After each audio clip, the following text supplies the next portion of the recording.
Bienvenidos a esta jornada online organizada por el Grupo Operativo Protein FEUGA, que cuenta con la participación de Néboda y de UNEF. Bueno, hemos tardado unos minutillos en empezar, ya pasa un poquito de las 10, pero bueno, vamos a dar siempre ese margen para que la gente se vaya poco a poco conectando, pero bueno, ya vamos a ir dando comienzo a la charla. En primer lugar, me gustaría agradecer a todos, tanto a los ponentes por su presencia aquí. Gracias, Iván y Andrea. Ya luego os presentaré cómo es debido. Y también, por supuesto, pues gracias a todos los asistentes que os habéis reunido hoy aquí, bueno, pues para escuchar estas ponencias que seguro serán del interés de todos. Me gustaría primero de todo, bueno, pues dar como unas pequeñas pautas para que la jornada fluya de la mejor manera posible. En primer lugar, pediros que, bueno, por favor, tengáis vuestro micrófono silenciado y la cámara apagada para evitar problemas bueno, que se crucen los sonidos y demás. También, cualquier pregunta que tengáis os vaya surgiendo a lo largo de la jornada, ya sea con cualquiera de las ponencias que se van a presentar hoy, escribirla en el chat y en la parte final de la jornada le daremos respuesta. También comentaros que la sesión va a ser grabada a efectos de justificación de la realización de esta charla y que también si tenéis cualquier problemilla técnico del tipo que sea, bueno, que podéis contactar con nosotros a través del chat de Teams. Bien, bueno, pues la jornada está dividida en tres partes distintas. En primer lugar, voy a presentar el grupo operativo ProteinLeg, que es un proyecto de innovación en cuyo plan de divulgación se enmarca esta jornada. Yo soy Ángel Sanabria, de FEUGA. Una segunda ponencia por parte de Iván, que presentará su proyecto Néboda, y una tercera con Andrea, que nos hablará de esa tecnología bioagrovoltaica, para cerrar la jornada, como decía antes, con esa ronda de preguntas. Bien, me gustaría hacer primero una brevísima presentación de FEUGA, quiénes somos. FEUGA es la Fundación Empresa Universidad Gallega. Somos una fundación privada sin ánimo de lucro con más de 40 años de experiencia en la transferencia de tecnología y conocimiento, generando y diseñando modelos de cooperación entre esta cuádruple hélice que veis aquí: la universidad, la industria, la sociedad y la administración pública.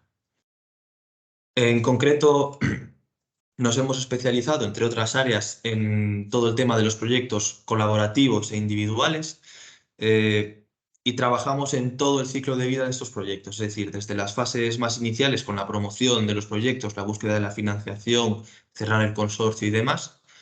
Una vez el proyecto está aprobado, llevamos a cabo toda la parte de gestión, tanto administrativa como económica, de los mismos, y también llevamos toda la parte de divulgación y la comunicación de los resultados bueno, pues de este tipo de proyectos. Y fruto de este trabajo, en los últimos años hemos sido beneficiarios de numerosos proyectos de innovación. Aquí veis bueno, algunos de los ejemplos del que digo. Bueno, pues 10 grupos operativos supraautonómicos, 4 proyectos piloto, 9 grupos operativos gallegos. Además, también mencionar que somos agente de la red PIDI del CDTI y, por tanto, somos un punto de información y de asesoramiento, bueno, sobre incentivos y ayudas relacionados con el CDTI. Y ahora sí, ya me meto de lleno con el proyecto ProteinLeg, que, bueno, primero de todo quiero comentaros el tema de la financiación. Un grupo operativo es una agrupación de actores de distintos perfiles que se asocian para desarrollar un proyecto de innovación con el objetivo de resolver un problema o aprovechar una oportunidad, siempre desde ese enfoque de acción conjunta y multisectorial. Están subvencionados por el Programa Nacional de Desarrollo Rural 2014-2020 y, en concreto, bueno, pues es la Dirección General de Desarrollo Rural, Innovación y Formación Agroalimentaria la autoridad de gestión encargada de la, bueno, aplicación y distribución de estos fondos. ProteinLeg cuenta con un presupuesto total de 556.000 euros, de los cuales prácticamente el 100% están subvencionados, 551.000, en un 80% por fondos FEADER y en un 20% por fondos nacionales. En la iniciativa participamos, como comentaba antes, empresas de distinto perfil, que nos complementamos entre todos para, bueno, que la iniciativa salga adelante. Como entidades solicitantes participamos Semillas Ramiro Arnedo, Mimic Seafood, el Centro Tecnológico da Carni, FEUGA, Almacenes Gamayo y el Consejo Superior de Investigaciones Científicas a través de la Misión Biológica de Galicia. Y también contamos con entidades subcontratadas, entidades colaboradoras. Y como bueno, podéis ver en el mapa de la derecha, bueno, pues de distintas regiones de España, ¿no? Dentro siempre pues, de ese carácter supraautonómico que bueno, caracteriza a esta convocatoria.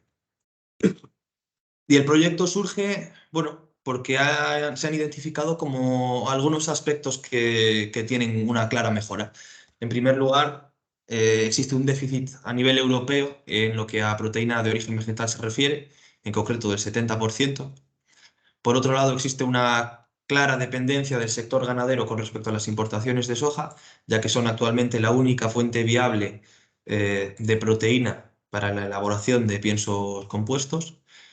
Y también, bueno, que la sociedad exige cada vez más alternativas a las proteínas de origen animal que sean sostenibles y saludables. Y por tanto se hace evidente que se necesitan más esfuerzos para fomentar el cultivo de fuentes de proteína vegetal. Y en este panorama es que surge Proteinleg y nosotros nos fijamos en concreto en las leguminosas porque creemos que tienen un grandísimo potencial.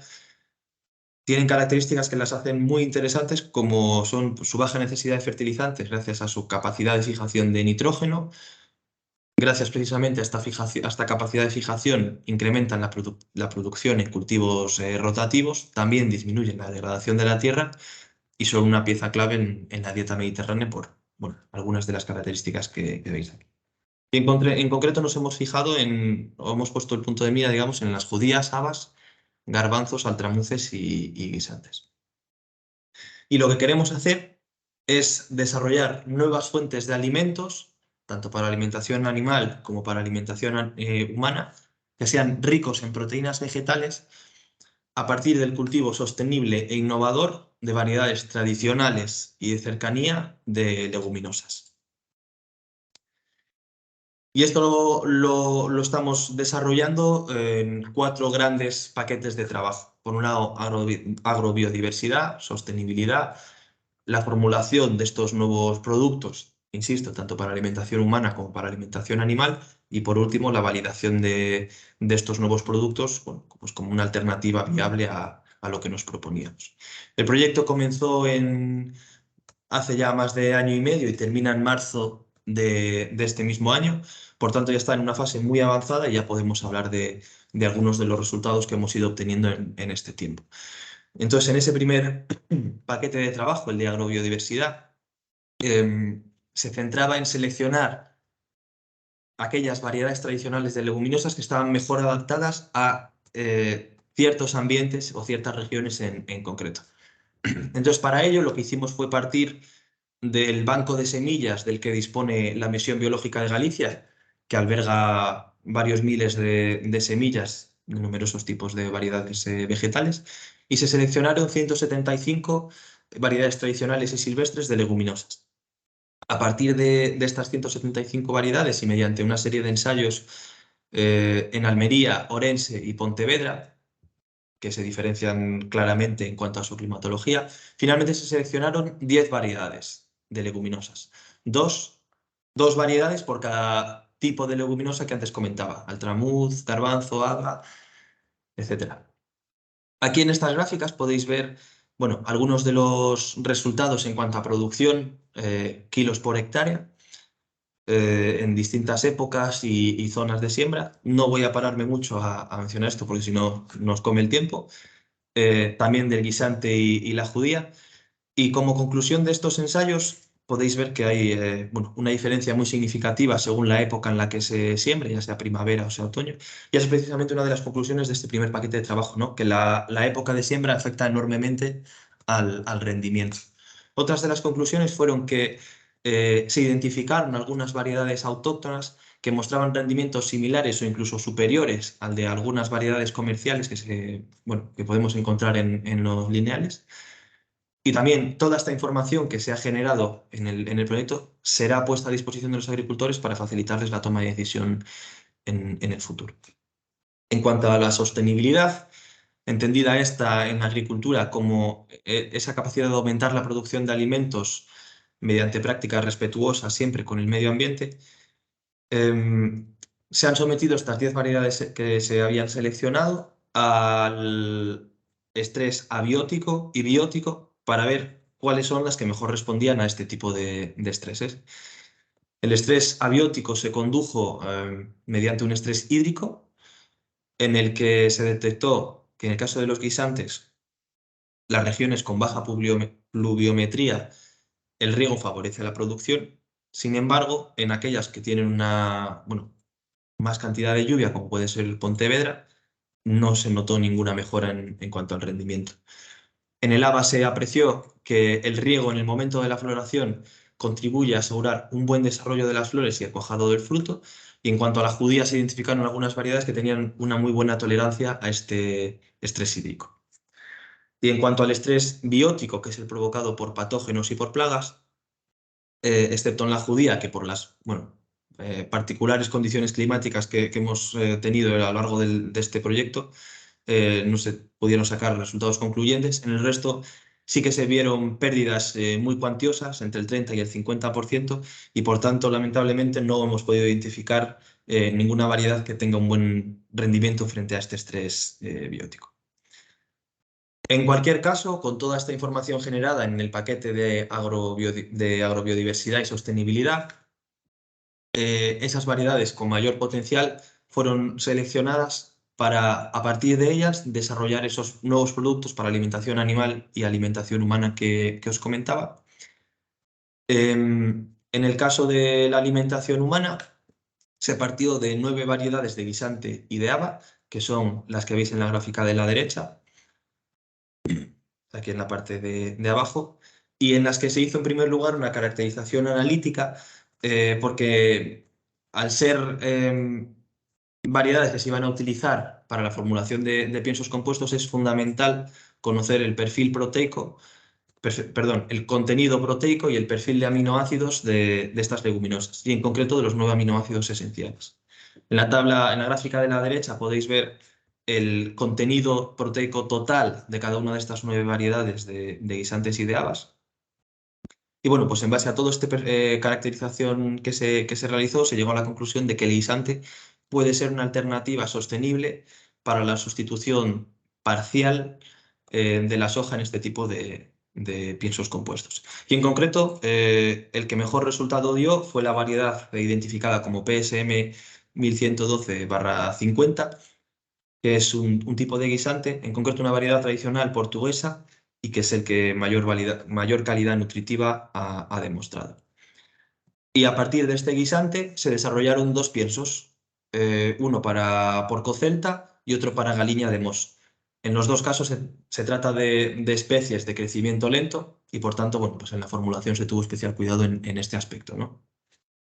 Podéis ver que en el caso de los cerdos, es la gráfica de la izquierda, está, bueno, la composición del pienso, no con todos los detalles, pero sí que destaca que se ha podido incorporar más guisantes que soja, que era el objetivo que teníamos, reducir esa cantidad de soja en los piensos, y los rendimientos han sido muy similares al pienso comercial. En el caso de la galiña de Mos, al ser un tipo de animal diferente, la sustitución de la soja no ha podido ser tan elevada, pero aún así se ha podido reducir de una manera importante al introducir un 6% de guisantes. Otro aspecto también que hay que comentar es que la diferencia de precio entre la harina de soja y los guisantes de primavera es de más de 260 euros esa diferencia, y por tanto la incorporación de los guisantes frente a la harina de soja hace que los piensos reduzcan significativamente también el coste económico que supone para los ganaderos. Y ya para ir cerrando, la parte de alimentación humana, aquí lo que buscábamos era, a partir de estas fuentes de proteína, desarrollar nuevos alimentos que fueran una alternativa sabrosa, saludable y sostenible a proteínas de origen animal. Y como en el caso anterior, nuevamente se identificó o se seleccionó el guisante como la leguminosa con mayor potencial por su valor nutricional y sus características físico-químicas.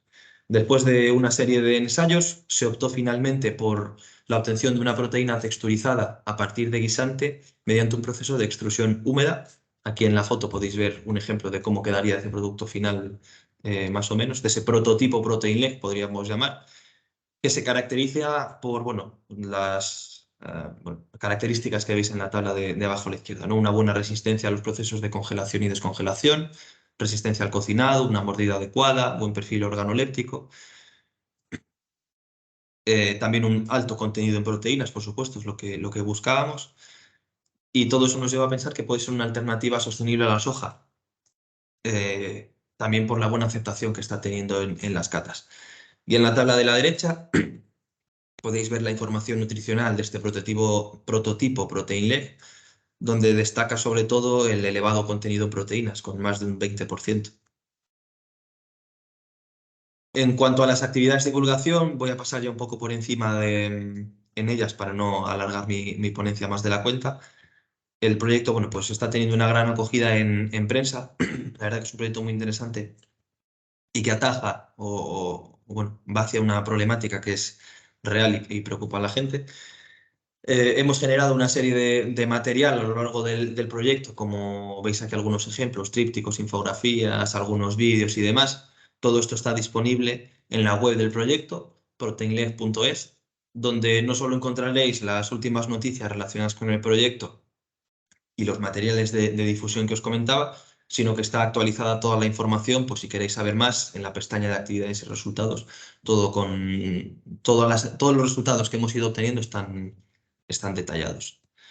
Y nada más, agradeceros de nuevo, invitaros a, bueno, que cualquier duda que tengáis relacionada con el proyecto, sugerencia o lo que surja, podéis contactarnos a través de este correo electrónico y también invitaros, por supuesto, a seguirnos a través de nuestras redes sociales. Y nada más. Gracias por vuestra paciencia. Y nada, ahora ya doy paso a las ponencias de Iván y de Andrea. Vamos a comenzar con Iván. Iván, bienvenido. Buenos días. Voy a hacerle una breve presentación para que todos lo conozcáis un poquillo más. Iván es el CEO y cofundador de Neboda Farms. Es ingeniero técnico industrial en electrónica y tiene un máster también en gestión de proyectos. Ha sido coordinador de robótica durante 5 años en Aquel Automotive, es una multinacional francesa de la automoción, y cuenta también con más de 9 años de experiencia en el sector de la automatización industrial. Así que, Iván, cuando quieras, puedes compartir ya pantalla y, bueno, el escenario es tuyo. Perfecto. Pues nada, primero, bueno, buenos días a todos.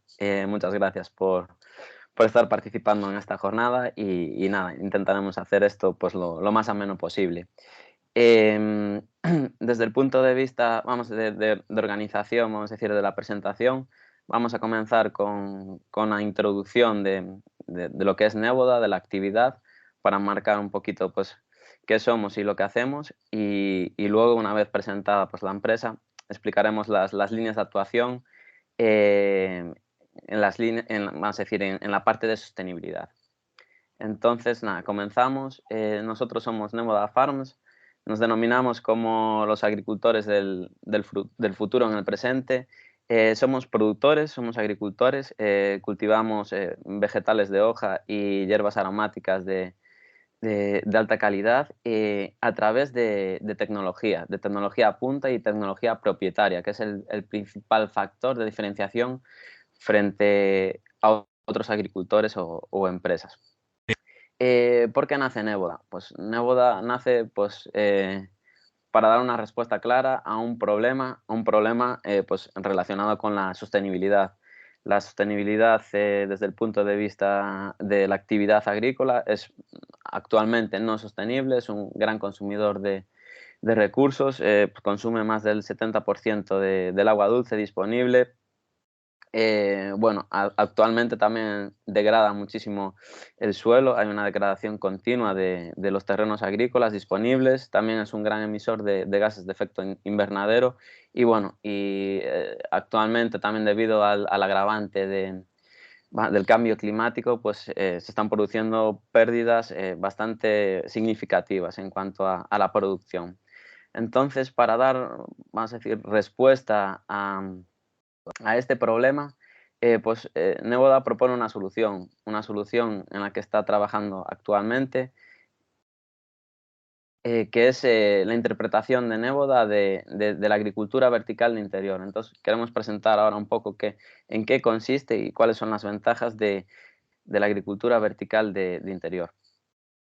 La agricultura vertical de interior es un tipo de agricultura que se desarrolla en el interior de edificaciones, en donde tenemos un clima totalmente controlado. Controlamos todas las variables climáticas del cultivo, desde la temperatura, humedad, concentraciones de CO2.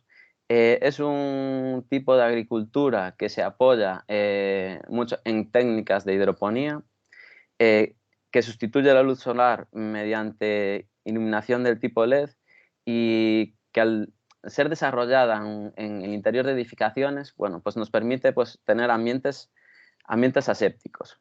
¿Qué consecuencia tienen todos estos factores? Bueno, pues todos estos factores nos permiten producir un producto delicioso debido al control total de estos parámetros, pues nos permite tener todos los días pues un buen día, ¿no? Vamos a decir, de cultivo. Entonces, en consecuencia, estas características óptimas de los cultivos pues, producen un producto delicioso. Al poder cultivar en el interior de edificaciones, esto nos permite pues, estar muy próximos a nuestros consumidores. Entonces nos permite producir localmente al lado de los grandes centros de consumo, grandes ciudades. En consecuencia, nos permite tener un producto que va de la huerta al plato en muy poco tiempo. En consecuencia, se produce un producto más fresco, ¿no? que el que conocemos actualmente. Desde el punto de vista de seguridad alimentaria y de trazabilidad, es un sistema totalmente controlado y digitalizado que nos permite pues, garantizar y monitorizar todas las variables que intervienen en el proceso productivo. Otra gran ventaja que tiene este tipo de agricultura es la disponibilidad. La disponibilidad, al no depender de factores externos, esto nos permite bueno, pues, tener el mismo nivel de producción, la misma calidad, estandarizada durante todo el año. Y como hablábamos, pues podemos situarnos localmente, ¿no? Convirtiéndonos en un producto local, con las consecuencias que tiene desde el punto de vista del impacto, ¿no? En el CO2 en la cadena de distribución. Em, para llegar a la solución que propone Néboda, Néboda ha estado trabajando con un sistema de tecnología punta importado desde Estados Unidos que nos ha permitido validar, ¿no? A través del uso de esta tecnología y del conocimiento científico, que bueno, tenemos contratos con la Universidad de Vigo y perfiles de doctorando en el equipo de Néboda. Entonces, ese conocimiento científico en conjunción con el equipamiento ya en mano de tecnología punta importado de Estados Unidos nos ha permitido validar que realmente estos conceptos que hablábamos de agricultura vertical de interior, pues realmente permiten, primero, pues producir de una manera muy sostenible y permiten producir un producto de alta calidad. Esta calidad se ha validado a través de la distribución de nuestro producto en el canal Horeca y la validación es que pues, actualmente en nuestra paleta de clientes pues, tenemos varios restaurantes estrellas Michelin. Es decir, es un producto con una calidad diferenciadora. A través de ese conocimiento, ¿no? De ese conocimiento extraído de este sistema de cultivo importado y a raíz también del feedback del equipo científico de Néboda, pues Néboda bueno, ha desarrollado un sistema que prevé tener funcional en mayo de este año, bueno, pues que permita, vamos a decir, llevar este tipo de cultivo de agricultura vertical interior, que a día de hoy se produce más o menos en condiciones de laboratorio y de manera muy costosa, bueno, pues el objetivo es desplegar una tecnología que nos permita democratizar este producto para que sea competitivo y poder disponer de este tipo de producto con, vamos a decir, con un perfil de valor añadido muy diferencial, ¿no? Pues en los supermercados y a un precio pues, atractivo para los consumidores. Es eso, principalmente el reto en el que nos encontramos es pues eliminar o reducir ese alto coste competitivo para poder democratizar este tipo de producto. El equipo de Neboda está compuesto por un amplio abanico de perfiles. Principalmente tenemos perfiles en el ámbito ingenieril y luego en el ámbito científico, ¿no?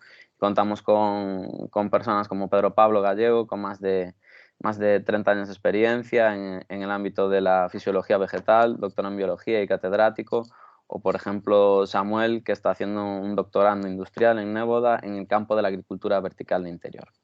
Entonces, una vez ahora presentado lo que es Neboda y a lo que nos dedicamos, pues queremos, bueno, pues reflejar realmente cuáles son las líneas de trabajo con respecto a la sostenibilidad. Entonces, vamos a empezar por el agua. Eh, el agua, cuando hablamos de agua y hablamos también de técnicas de hidroponía, pues el impacto que esto tiene en el consumo de agua es una reducción en torno a un 90% del agua con respecto a la agricultura tradicional. ¿Y por qué?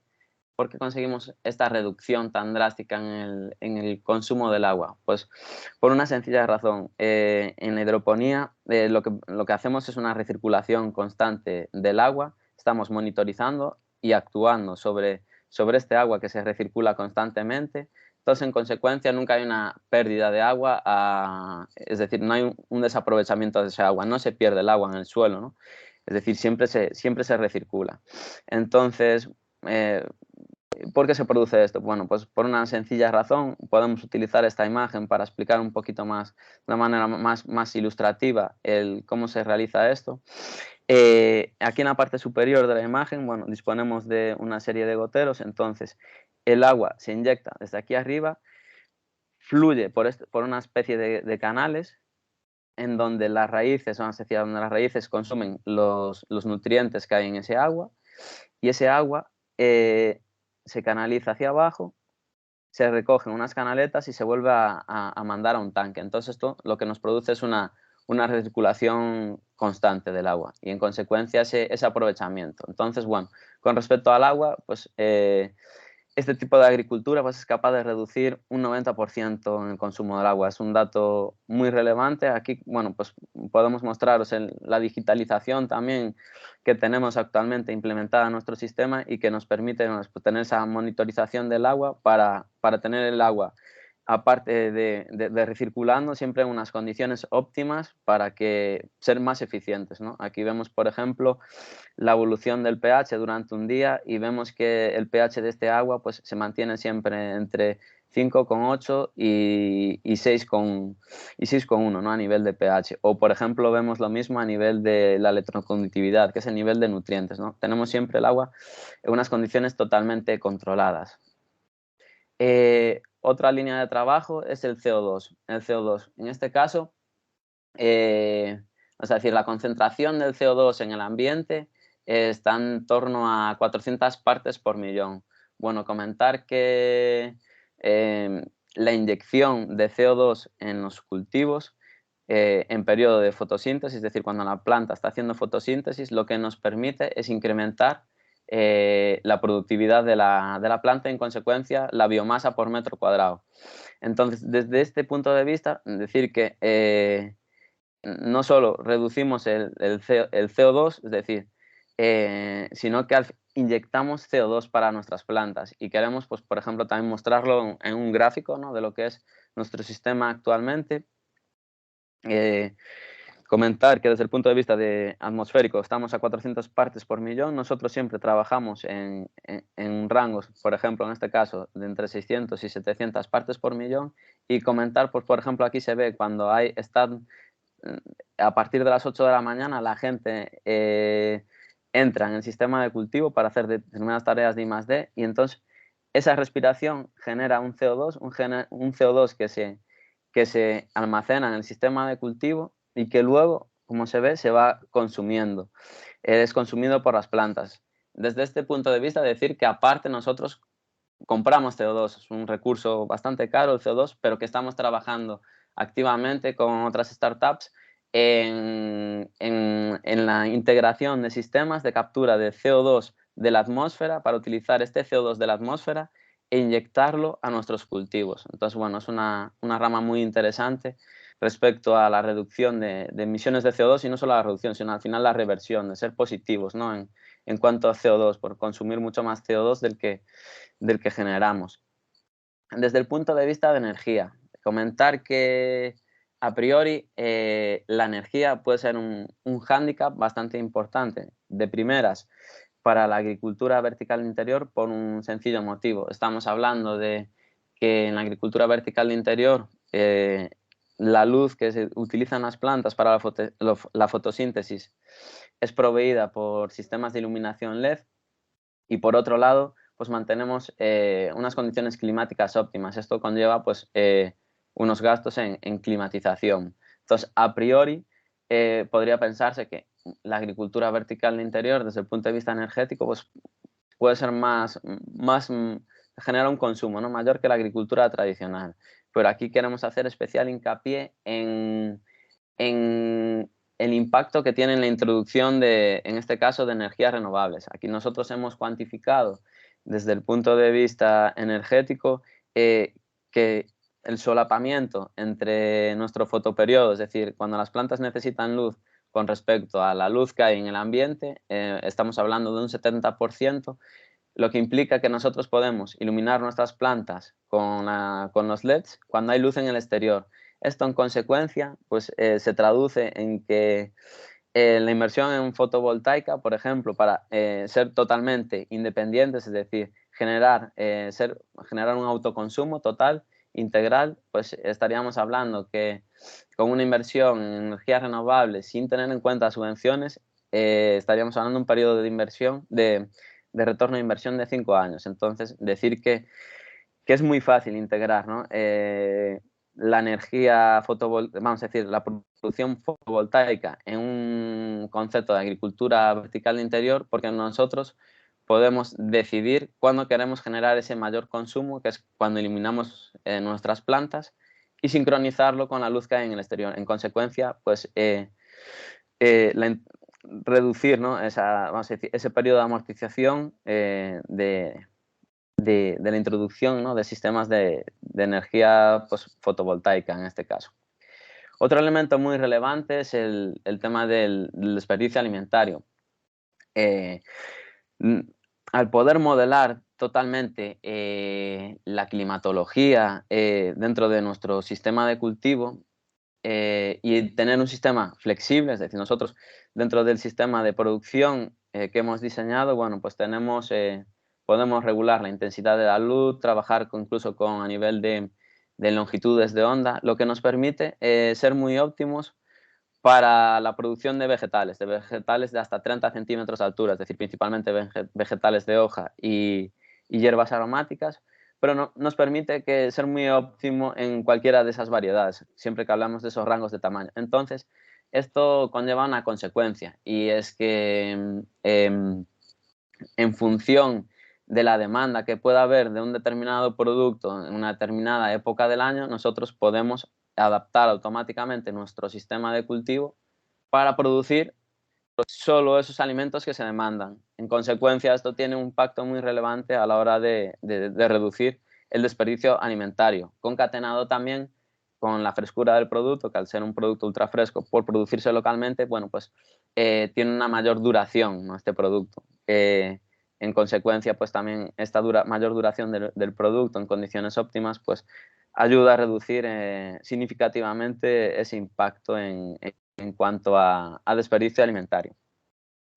Luego hay otra parte muy importante también, que es los fertilizantes, o dentro de los fertilizantes todos conocemos pues casos como la contaminación de la manga del Mar Menor. Bueno, decir que los sistemas hidropónicos, al final, al no estar en contacto con el suelo y ser un sistema cerrado en donde se recircula, pues nos permite que, por un lado, que ese uso de fertilizantes no tenga ningún impacto desde el punto de vista a nivel de suelo, ni generando, por ejemplo, contaminación de pozos acuíferos. Entonces, desde el punto de vista del impacto, vamos a decir, del impacto en la sostenibilidad del suelo y de los pozos acuíferos, pues es muy relevante. Y luego, por otro lado, ese control, esa digitalización que nos permite integrar de un modo muy eficiente en los sistemas hidropónicos, pues nos permite también reducir esas necesidades en el uso de fertilizantes. Entonces, en consecuencia,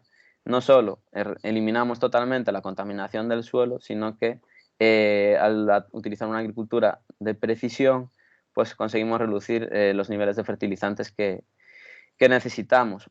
Aquí también mencionar un tema que no hemos indicado aquí, que es súper relevante, y es el tema de los pesticidas. Nosotros cultivamos en ambientes asépticos, en el interior de edificaciones, tenemos unos protocolos de acceso a nuestras instalaciones y, en consecuencia, esta serie de elementos lo que nos permiten es prescindir totalmente de cualquier tipo de pesticida químico. No utilizamos pesticidas químicos en nuestros cultivos. Entonces, somos un tipo de producto totalmente libre de pesticidas.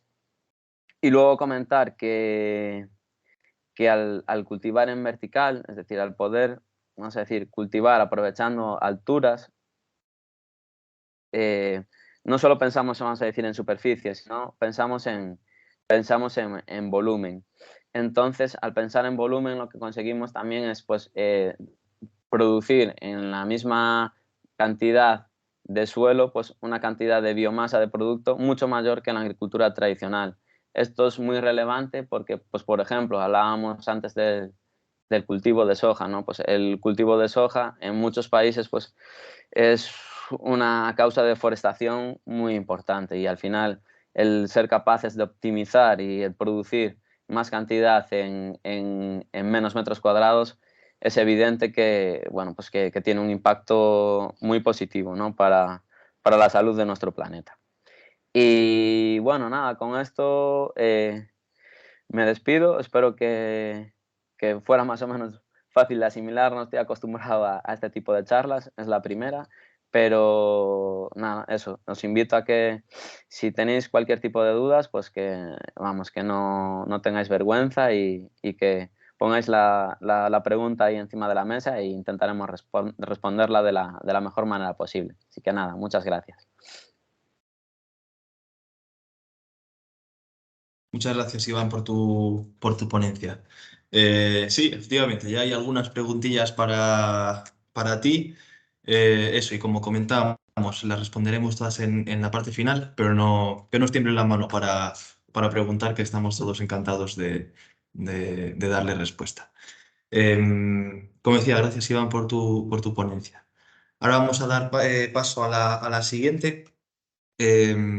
Andrea, bienvenida. Muchísimas Andrea es... gracias, Iván. Buenos días. Buenos días. Buenos días. Andrea Eras es directora de proyectos de Unión Española Fotovoltaica, UNEF. Es doctora en energía solar fotovoltaica por la Universidad Politécnica de Madrid, con máster en energías renovables y medio ambiente también por la UPM, con máster en desarrollo económico y políticas públicas por la Universidad Autónoma de Madrid, e ingeniera eléctrica por la Universidad de Cuenca. Ahí es nada. Cuenta también con 12 años de experiencia en planificación energética y tiene también experiencia en organismos internacionales, asesoría a gobiernos, academia, investigación, consultoría, cooperación al desarrollo y ayuda humanitaria.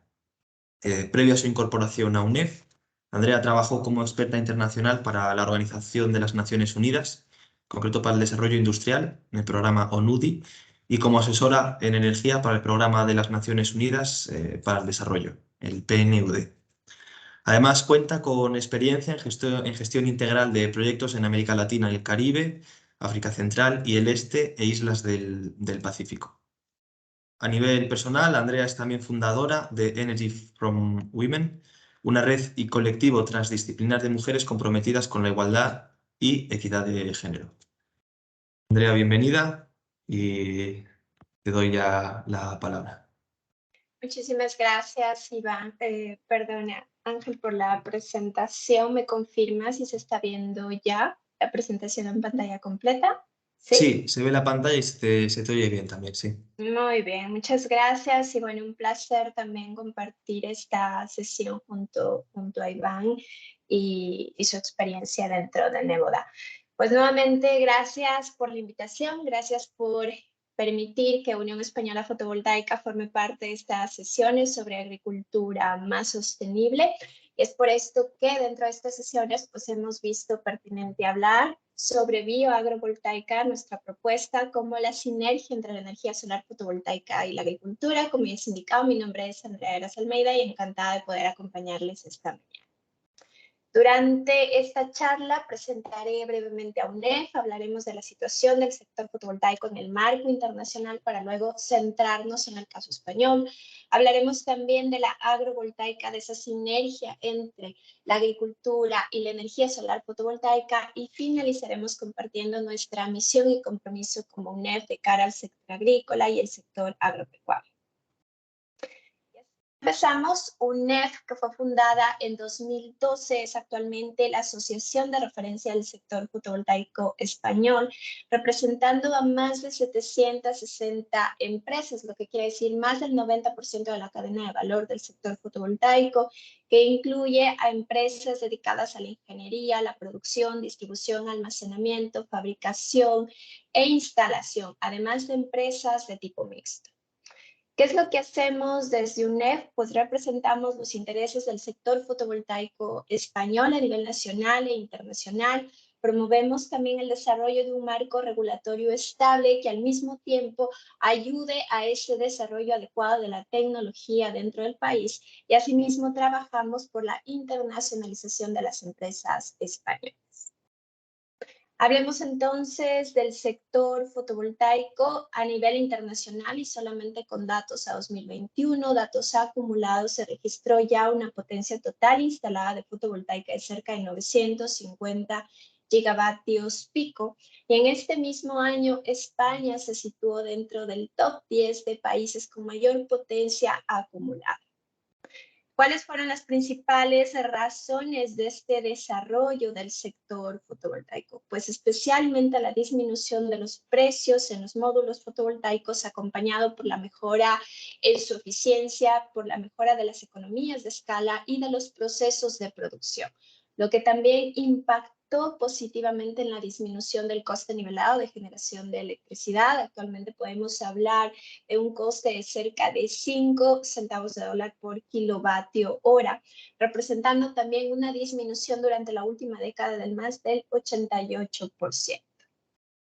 ¿Qué es lo que sucede entonces a nivel nacional dentro de España? Y con datos a enero ya de 2023, pues se registra una potencia total instalada de cerca de 19 gigavatios pico. Solamente en 2021 se instalaron cerca de 3.5 gigavatios pico de plantas sobre suelo y a nivel de autoconsumo cerca de 1.2 gigavatios pico, donde el sector industrial y el sector residencial doméstico tuvieron una participación importante. Pero esto también es necesario verlo a nivel económico, ese impacto que pueden tener dentro de la economía española. Y si hablamos de empleo, este desarrollo contribuyó a la generación de más de 90.000 empleos acumulados, también con datos a 2021, y a nivel de Producto Interior Bruto, más de 10.000 millones de euros. Y todo este desarrollo, este boom, esta necesidad de seguir trabajando fuertemente de una forma acelerada por la transición energética también nos lleva al sector fotovoltaico a analizar esas nuevas formas de producción de energía eléctrica y sobre todo establecer sinergias con otros sectores de consumo, como es el sector agrícola, el sector agropecuario, y que nos lleva a hablar ya de otros conceptos como la agrovoltaica. La agrovoltaica, que inició su conceptualización en los años 80 como agrofotovoltaica, una propuesta que venía del Instituto de Energía Solar del Fraunhofer, que lo que buscaba era encontrar una medida, una alternativa para que la producción de electricidad pueda suceder en el mismo terreno en que destinado a la actividad agrícola. Y no es hasta después de 3 décadas que se empiezan a observar prácticas en este ámbito en dos vertientes muy diferenciadas. Una primera, AgriSolar, que refiere a la integración de la energía solar fotovoltaica dentro de la actividad agrícola, considerando el concepto de agricultura sostenible, y que nos lleva a ver instalaciones fotovoltaicas sobre cubiertas en establos, graneros, instalaciones en espacios terrenos destinados al pastoreo de animales. Y este concepto evoluciona para hablar ya de la agrovoltaica o solar compartida, que combina soluciones agrisolar con la gestión compartida de la luz entre la generación de la planta o la instalación fotovoltaica y la actividad agrícola, y que nos lleva a hablar también de I+D. Y así observamos invernaderos fotovoltaicos, instalaciones fotovoltaicas con estructuras adaptadas, o instalaciones fotovoltaicas para gestionar o sombrear cierto tipo de cosechas. Entonces, los beneficios de la agrovoltaica: la mejora en la resiliencia frente al cambio climático del sector agrícola, ya que funciona como una herramienta de protección ante eventos climáticos extremos. También ayuda a gestionar de mejor manera el agua. Se posiciona como una alternativa generadora de ingresos, como una alternativa para la repoblación y para aliviar esa competencia entre el uso del suelo entre el sector fotovoltaico, entre la instalación fotovoltaica y el sector agrícola. Ya varios países a nivel europeo están dando pasos agigantados en temas de agrovoltaica. Uno de los casos que presentaré a continuación es el caso de Alemania, que cuenta con una normativa concreta de caracterización de la agrovoltaica y define 3 tipos de proyectos o de iniciativas, donde la explotación agrícola ocurre debajo de una estructura en altura, categoría 1, donde la explotación agrícola ocurre entre las filas de la instalación fotovoltaica como categoría 2, esto sobre suelo también, y una categoría 3 que refiere a invernaderos. Aquí mismo se establecen límites a la pérdida de superficie destinada a la actividad agrícola, incluyendo la instalación de la planta fotovoltaica, y para instalaciones o proyectos categoría 1, esta pérdida de superficie tiene que ser menor al 10%, y para proyectos en categoría 2 tiene que ser menor al 15%. Asimismo, en cuanto a rendimientos de los cultivos, este no puede verse afectado por debajo de un 66% respecto del valor de referencia. Y para proyectos de categoría 1, la altura mínima para poder instalar esas infraestructuras de apoyo a los módulos fotovoltaicos tendría que ser de mínimo de 2.10 metros. ¿Qué es lo que está haciendo además este país? Además de haber definido la agrovoltaica, que es muy importante para poder promoverla, definiéndola como un uso combinado de una misma superficie dentro de un terreno donde ocurre la actividad agrícola como actividad primaria, ser complementado por la generación eléctrica con una instalación fotovoltaica como actividad secundaria. Pues este país el año pasado lanzó ya un programa, una convocatoria de innovación para implementar cerca de 400 megavatios de renovables, de fotovoltaica, donde 21 megavatios de agrovoltaica fueron adjudicados y que fueron presentados como proyectos híbridos por esa combinación entre la actividad agrícola y la generación a través de tecnología fotovoltaica. País que ya promociona y trabaja en agrovoltaica es Francia. Este país también cuenta con una guía de caracterización de proyectos y recomendaciones para su implementación. Tiene una definición similar al caso alemán, pero aquí añade factores importantes, ya que limita la degradación que puede haber en la actividad agrícola, y además exige que este tipo de proyectos también entreguen beneficios a la productividad o a la actividad agrícola. Entre ellos, pues que funcione como una medida de adaptación al cambio climático que tiene que ser comprobada, que funcione como una medida de protección ante eventos climáticos extremos, que garantice el bienestar animal y que además entregue servicios específicos agronómicos. Este país también lanzó unas subastas para proyectos innovadores, adjudicando en 2 subastas cerca de 120 megavatios pico, con un precio medio de generación de electricidad de 8 céntimos de euro por kilovatio hora. La mayoría de estos proyectos al 2021 implementados en el sur de Francia, mientras que en el 2022 ya se empezaron a ver proyectos en el norte del país. Y un tercer caso es el caso de Italia, que no cuenta con una definición concreta de agrovoltaica como tal, pero sí que se hace mención en una ley nacional del 2021.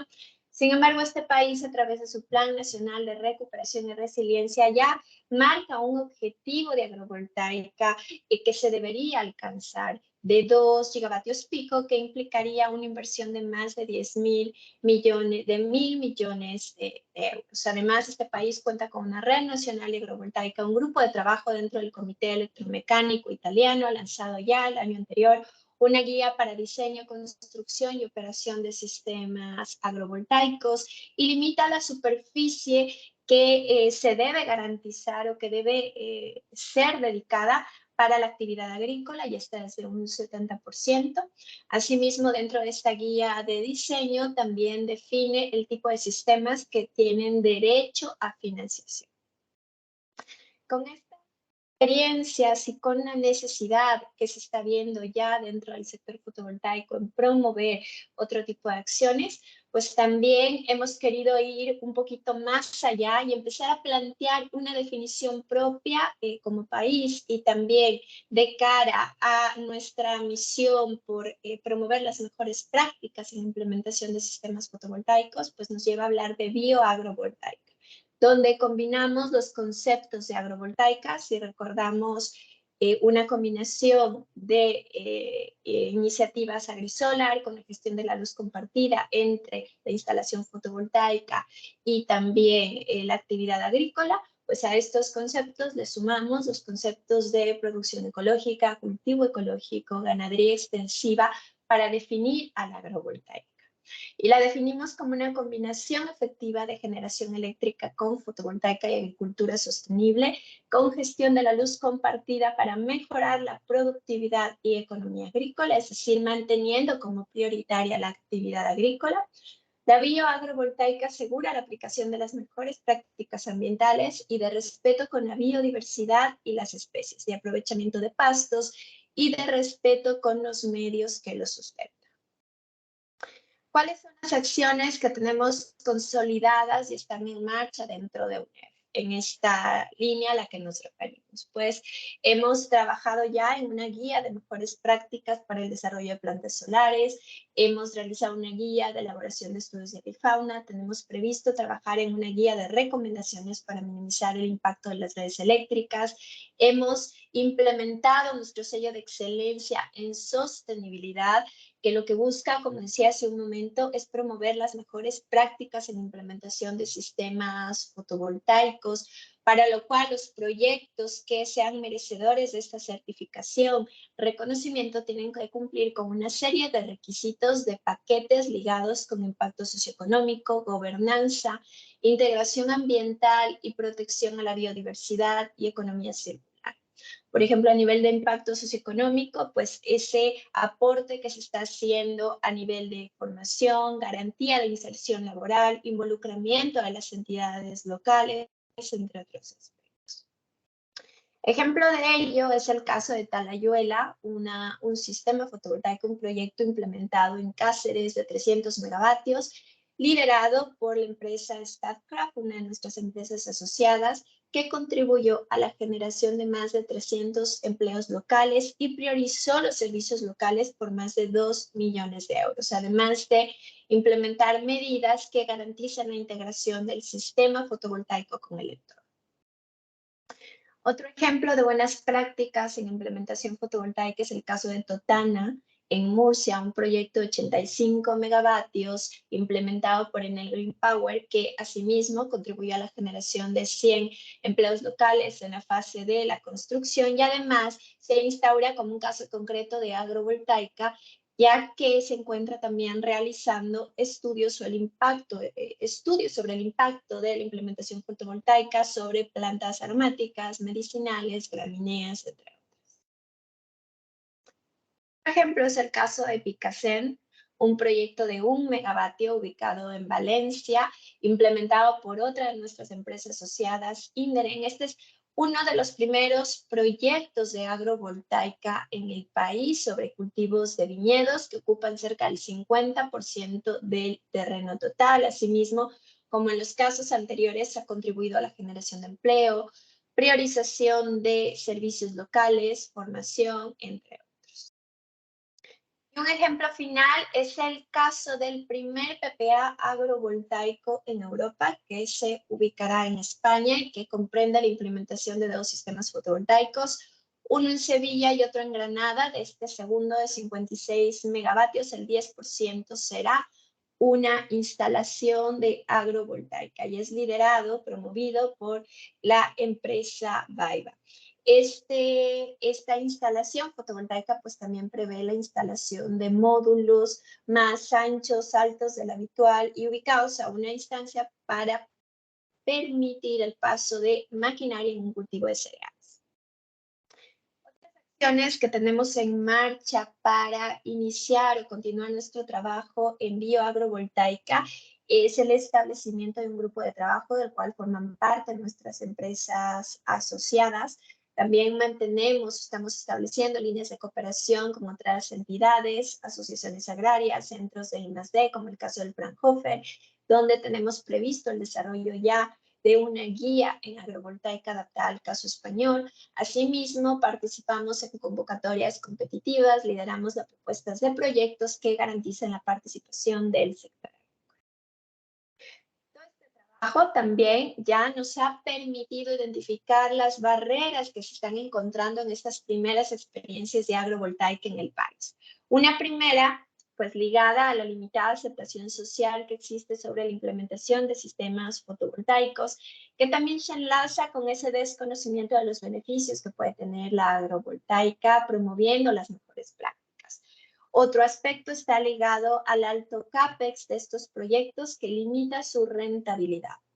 Otro factor importante, y es por esto que estamos trabajando en ello, se debe a la falta de una definición, caracterización concreta de agrovoltaica, de bioagrovoltaica, que es lo que buscamos promover, y asimismo, pues afecta el hecho de que no exista un programa de ayudas concreto para este tipo de proyectos y que a su vez también incide en la implicación del uso del suelo, en la falta de reconocimiento de estos proyectos para que tengan una tramitación distinta a las plantas fotovoltaicas convencionales.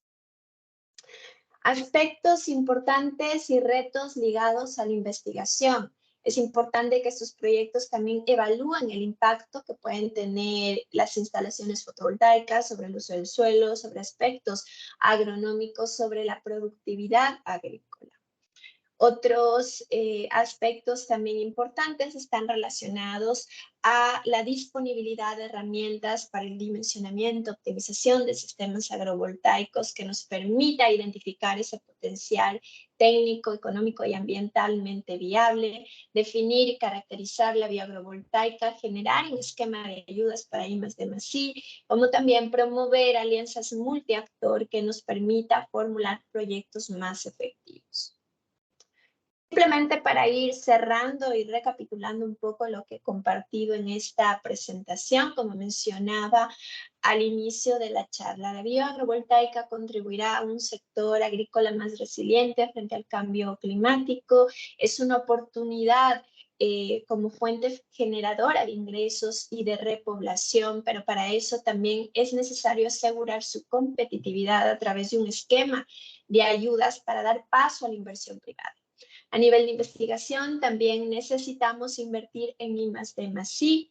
Es necesario identificar ese potencial técnico, económico y ambientalmente viable, como también desde UNEF, pues es necesario seguir trabajando en la instauración de nuestro sello de excelencia en sostenibilidad para promover las mejores prácticas en la implementación de la fotovoltaica y si es necesario, con base a estas nuevas experiencias en la materia, pues fortalecer ese sello de sostenibilidad y sus criterios. Y asimismo, es necesario seguir trabajando por la sensibilización a través de programas de formación, jornadas, jornadas, capacitación que nos permita tener un mejor entendimiento de este tipo de iniciativas y aportar a la transición energética de una forma más pragmática, estableciendo sinergias entre el sector fotovoltaico y el agrícola. Muchísimas gracias, espero que haya sido de su interés esta pequeña charla y en caso de que tuvieran dudas o consultas, pues en pantalla están mis datos de contacto. Un placer y muchas gracias, Ángel. Gracias, Andrea, a ti por tu intervención. Muy interesante esta visión global, ¿no?, que nos has dado de este tipo de tecnología, no solo en España, sino también a nivel internacional, también con esas experiencias en algunos otros países.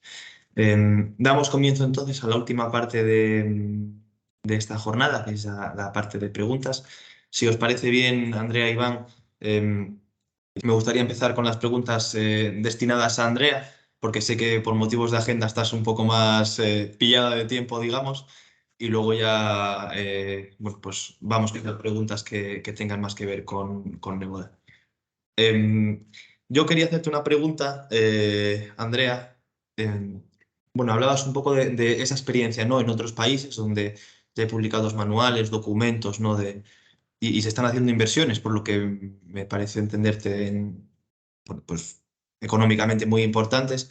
Y me da la sensación de que en España, aunque haya ya esos casos de éxito, digamos, ¿no?, algunos que comentabas en Granada, en Valencia, etcétera, como que me da la sensación, igual he entendido mal, como que son a lo mejor más casos aislados, que falta que a lo mejor desde el Estado se promueva más este tipo de tecnología y sus beneficios y así.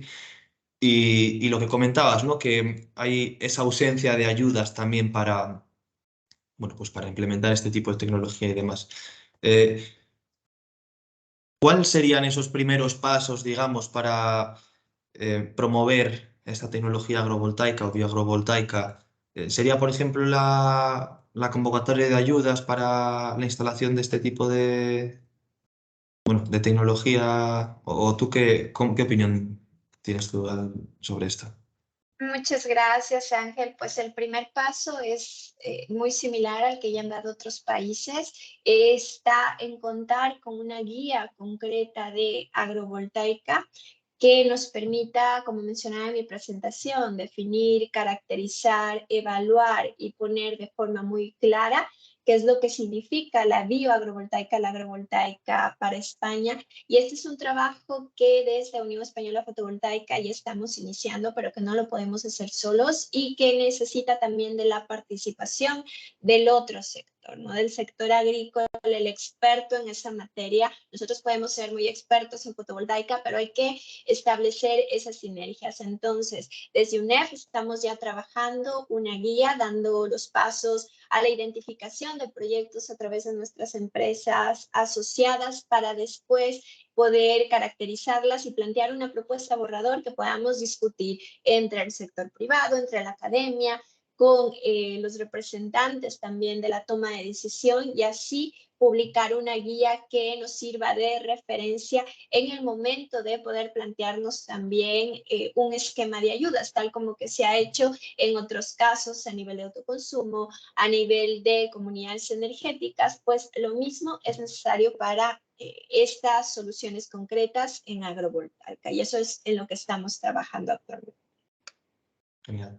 ¿Y hay algún tipo de cultivo que funcione mejor que otros o hay estudios ya a ese respecto? Entiendo que a lo mejor hay algunos cultivos que no trabajan, no funciona bien esa sinergia, ¿no?, que comentabas. Sí, justamente, y esto es algo de lo que estamos aprendiendo. Cultivos que pueden ser recomendables, pero esto hay información muy general, Ángel, porque es verdad que hay que seguirlo estudiando y que hay que seguirlo evaluando.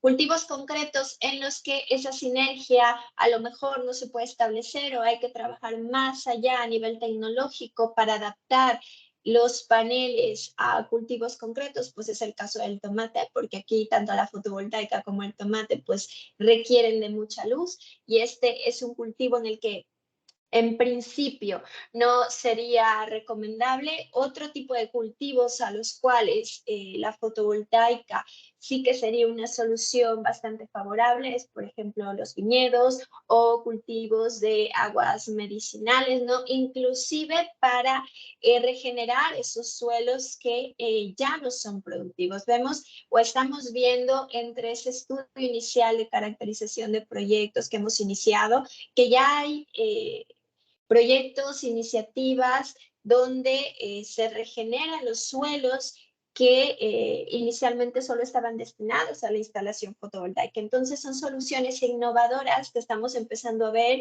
y esto se ha hecho a través de plantas medicinales. En realidad hay una infinidad de cultivos y esto es algo que necesitamos también evaluar junto, como comentaba hace un momento, con los expertos en la materia del sector agrícola. Vale, pues muchas gracias, Andrea. Todo ya más aclarado. Muchísimas gracias, Ángel, un placer. Pasamos entonces ahora a las preguntas para Iván. Eh, comenta Bruno, bueno, pide que si puedes hablar un poquito más del inicio de Neboda como startup y también te pregunta que si recibiste algún tipo de subvención o también si hiciste algún curso de hidroponía antes de montar la empresa o si ya te lanzaste directamente y que, bueno, si el gobierno o la Xunta dan algún tipo de ayuda o facilidades para la creación de startups. Vale, intentaré simplificar, sintetizar mucho, porque bueno, puede ser una respuesta bastante amplia, pero sí, comentar, bueno, cómo comenzó viendo que realmente hay un movimiento enorme en la agricultura vertical de interior, hay inversiones muy bestias, tanto a nivel europeo como Estados Unidos o Japón, y se ve claramente que es el futuro de muchos cultivos. Bueno, esto fue, vamos a decir, la llama, el estudio, el análisis de este tipo de iniciativas que nos impulsó a, vamos a decir, a crear nuestra startup. Luego a partir de ahí evaluamos, nosotros queríamos tener un punto de partida, teníamos perfiles de ingenieros, no teníamos conocimiento, teníamos algún tipo de conocimiento a nivel de, pues cuando empezamos a analizar el sector de agricultura vertical de interior, pues, pues el análisis, ¿no?, que se hace a través de internet de la hidroponía. Pero ¿cómo comenzó? Nosotros al ver que era interesante este tipo de, vamos a decir, de actividad, nosotros pues hicimos una inversión, es decir, estábamos trabajando tanto yo como mi socio cofundador y decidimos invertir en un sistema llave en mano en nuestro actual laboratorio, importándolo de Estados Unidos. En consecuencia, esta importación, aparte de proveernos el sistema llave en mano, pues también nos proporcionaba conocimiento en la aplicación de técnicas relacionadas con el cultivo interior, incluidas la hidroponía. Luego, con respecto a las ayudas, es cierto que inicialmente nosotros acometimos una inversión bastante grande para importar ese sistema a cuenta y riesgo, ¿no?, para validar nuestra idea de que nosotros éramos capaces de producir un producto de calidad aplicando unos conocimientos científicos y dentro de un sistema de llave en mano, de agricultura vertical de interior. Pero sí es cierto que luego empezamos a hablar mucho con la Universidad de Vigo, a establecer relaciones y a partir de ahí y junto con FEUGA, de hecho, pues nos presentamos a Innovapeme. Pues a Innovapeme nos apalancó bastante, nos dio una subvención importante de 100.000 euros en 2021 y comentar también que, bueno, a través de la Xunta de Galicia, de la Agencia Galega de Innovación, y comentar que ese mismo año nosotros nos presentamos a Neotec, que es el programa por excelencia nacional para startups, es decir, para empresas de base tecnológica de menos de 3 años, y que ahí no fuimos beneficiarios, pero sí que tienes que aprobar en todos los baremos y al aprobar en todas las categorías que, bueno, pues que exige CDTI, nos dieron un sello de excelencia y ese sello de excelencia nos permitió que la Xunta, a través de la Agencia Galega de Innovación otra vez, pues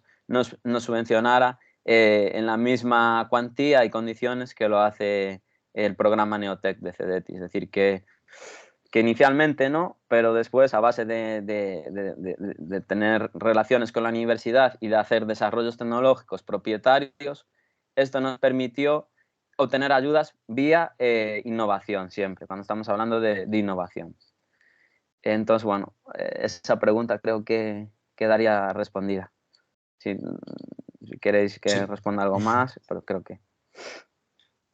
También pregunta Alfredo Ibarra que si usáis alguna longitud de onda específica para fomentar el cierre y apertura estomática de las plantas. Correcto. Bueno, ahí esos términos, la verdad que a mí se me escapa un poco. Quizás tendría que estar ahora Samuel conmigo o Pedro Pablo, pero comentar longitudes de onda. Nosotros iniciamos con el sistema este que importamos, que hablamos, trabajamos con longitudes de onda fijas y básicamente con longitudes de onda roja y azul en una proporción de 4:1. ¿Vale? Ahora en el sistema que ya hemos desarrollado nosotros, tecnología propietaria, aquí sí que incluimos una, vamos a decir, iluminación LED que podemos nosotros pues generar nuestra receta, nuestro espectro lumínico, ¿no? Comentar que la fotobiología es un campo muy amplio. Inicialmente nosotros lo que estamos trabajando es en temas de micromoles, es decir, poder regular los micromoles, porque esto tiene una consecuencia, la integración, la integral de luz diaria, es un parámetro muy relevante para las plantas, es decir, la cantidad de luz que absorbe las plantas. Y luego, inicialmente, vamos a comenzar a trabajar, aparte de con los micromoles, que tienes una incidencia muy grande en la biomasa y también en el consumo, en la eficiencia energética, vamos a trabajar también en aspectos como utilizar la longitud de onda, vamos a decir, para conseguir resultados desde el punto de vista estéticos, incluso a las plantas, que sabemos que es muy relevante pues, conseguir, pues, por ejemplo, el hoyo roso, una planta pues, que sea un color rojo, bueno, pues con las luces sabemos que a día de hoy tenemos los conocimientos para poder jugar, ¿no? con, vamos a decir, con la pigmentación de las plantas. O con distancias internodales. Ya a nivel tan específico como comentas, no, pero comentar que estamos colaborando con partners que tienen mucho conocimiento en fotobiología y ahora a partir de utilizar nuestro sistema a partir de mayo, pues esta rama la trabajaremos mucho más y en paralelo también la estamos trabajando con la Universidad de Vigo a raíz de un contrato que tenemos con ellos. Es decir, que esta rama es una rama de amplio conocimiento que estamos trabajando, pero justo al nivel que comentas tú, a día de hoy no. Esa pregunta también creo que ya quedaría más o menos resuelta. Estaba yo hablando y tenía el micrófono desconectado. Eso, que gracias, Iván. Eso, nos quedan 3 preguntillas más. Entonces, como ya nos pasamos un poquito del tiempo, sí te voy a pedir, Iván, si las puedes contestar de una forma más breve para no extendernos demasiado. Vale. Pregunta Estela, que ¿con qué especies vegetales habéis optimizado esta tecnología de cultivo? Pregunta también que si sería viable la opción de trabajar con leguminosas, por ejemplo, donde las interacciones solo raíz son tan importantes. Correcto. Comentar nada, sobre todo principalmente en vegetales de hoja, pues hablamos de lechugas, el hoyo roso, hablamos de rúculas, hablamos sobre todo eso, de ese tipo de vegetales y mucho también hierbas aromáticas y principalmente con albahaca. Comentar en concreto que con las leguminosas no hemos trabajado. Sabemos que, por ejemplo, con tubérculos sí que hay ensayos bastante positivos y luego con temas de frutos como fresas o incluso con tomates. Pero nosotros hemos experimentado eso, vegetales de hoja y hierbas aromáticas. Con respecto a leguminosas no tenemos ningún tipo de experiencia a día de hoy. Comentan también, Juan Luis te pregunta que qué volumen de agua se necesita por unidad de superficie y qué porcentaje de ese agua que se utiliza es después reutilizable. Vale, pues aquí comentar que nosotros en el laboratorio tenemos 80 metros de superficie y consumimos 400 litros de agua al mes. Es decir, que estaríamos realizando un consumo de de 5 litros por metro cuadrado al mes. Es el ratio de consumo que estamos teniendo. Y con respecto al nivel de reutilización, comentar que nosotros hacemos 2 ciclos de tanque, es decir, 200 litros tenemos en el tanque y que durante 15 días ese agua se reutiliza constantemente. Y después cada 15 días, bueno, pues al final hay una serie de parámetros de la solución nutritiva que se empiezan a descontrolar. Tenemos que vaciar tanque y volvemos a llenar y volvemos a reutilizar durante otros 15 días el 100% del agua. Un consumo realmente bajo, en realidad. Muy, muy bajo. La siguiente pregunta la formula Ridowan. Te pregunta que si hay futuro para la agricultura vertical en Galicia. Y lo dice sobre todo por el tema de todo el terreno que está sin utilizar, que si puede ser algún inconveniente o no es Sí, incompatible. correcto. Aquí hay 2 temas, lo que hablábamos, principalmente el futuro de la agricultura, ya no en Galicia, sino, por ejemplo, vamos a decir, a nivel nacional, ¿no? Ya que España es una potencia a nivel agrícola, pues está en el ser capaces de ser competitivos en costes.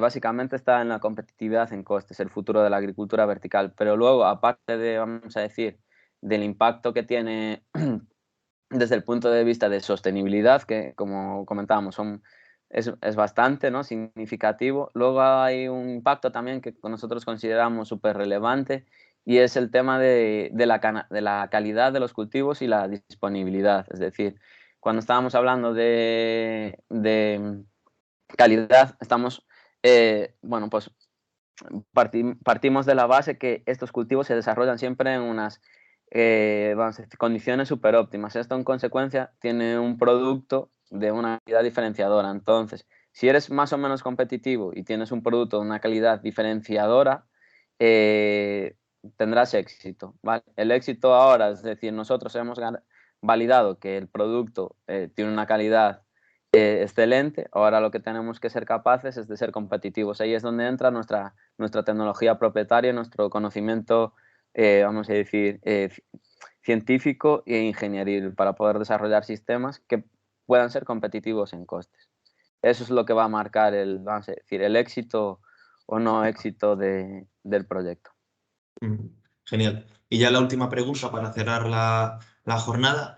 Si nos puedes comentar brevemente qué tipo de abono utilizáis. La pregunta es de Benito Guerreiro. Vale, pues aquí decir que nosotros utilizamos, bueno, en este caso, actualmente, a día de hoy, abonos inorgánicos comerciales, es decir, pues hay abonos comerciales de un fabricante y nosotros compramos ese abono.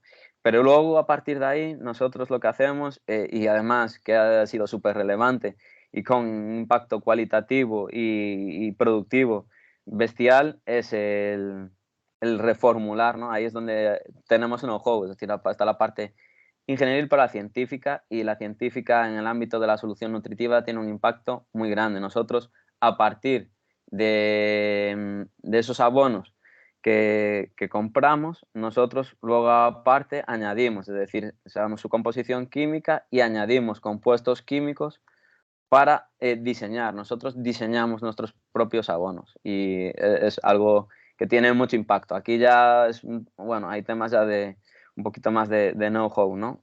Porque lleva pues mucho tiempo el conseguir encontrar pues un abono específico que te permita, bueno, pues potenciar las características de una determinada variedad. Pero partimos de una base comercial y sobre ello, pues por ejemplo, trabajamos con doctores en química del suelo, analizamos nuestra solución nutritiva en función de cómo se consumen las plantas esos, vamos a decir, esos iones, esos elementos de la solución nutritiva, pues lo analizamos y reformulamos para hacer un proceso de mejora continua en este ámbito, en el ámbito del abono, pero más en concreto la solución nutritiva, ¿no?, que es, vamos, los fertilizantes se aplican directamente sobre el agua en este caso.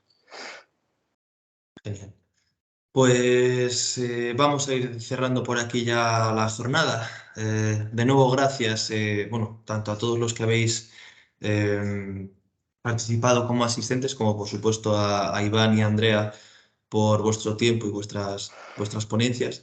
Esperamos que os hayan gustado a todos. Y nada, insistiros que cualquier duda o lo que sea, bueno, pues siempre podéis contactar con cada uno de nosotros pues, a través de correo electrónico y encantados de dar respuesta a todas vuestras inquietudes. Y nada, lo dicho, muchas gracias y nos vemos en próximas charlas. Hasta luego.